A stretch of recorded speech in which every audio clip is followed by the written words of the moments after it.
Une élégante bâtisse blanche au cœur de la vallée de Chevreuse, en lointaine banlieue parisienne. C'est ici que Raymond DeVos passa les 40 dernières années de sa vie.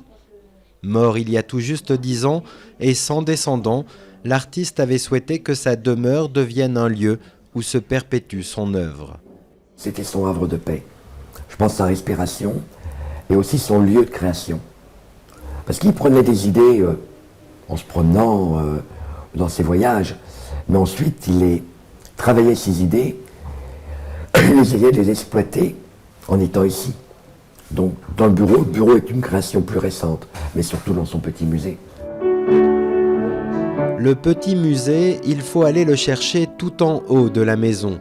Une grande pièce Capharnaüm où s'étale le cabinet de curiosité de Raymond DeVos, train électrique, masque, monocycle et même le petit tracteur rouge sur lequel l'humoriste aimait se jucher pour entrer sur scène.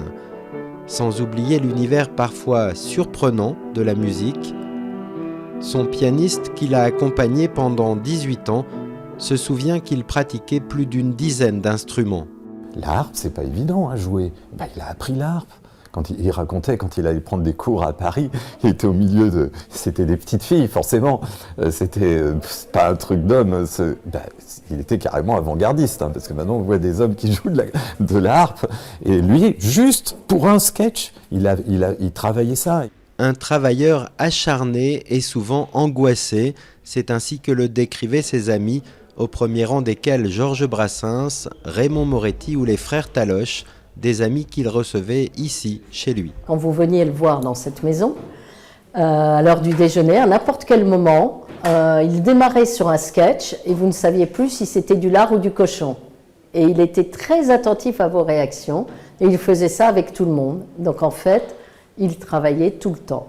Il disait « j'ai fait ma vie en faisant des heures supplémentaires ». Alors on me dit « mais monsieur, représenter la France en faisant des grimaces, c'est facile ». Non, c'est pas facile. Avant c'était facile, parce que la France avait un profil de médaille. Artiste protéiforme, Raymond DeVos considérait l'humour comme un art d'excellence. 10 ans après avoir tiré sa révérence, les jeux d'esprit de ce magicien des mots peuvent continuer de faire rire dans une maison devenue musée.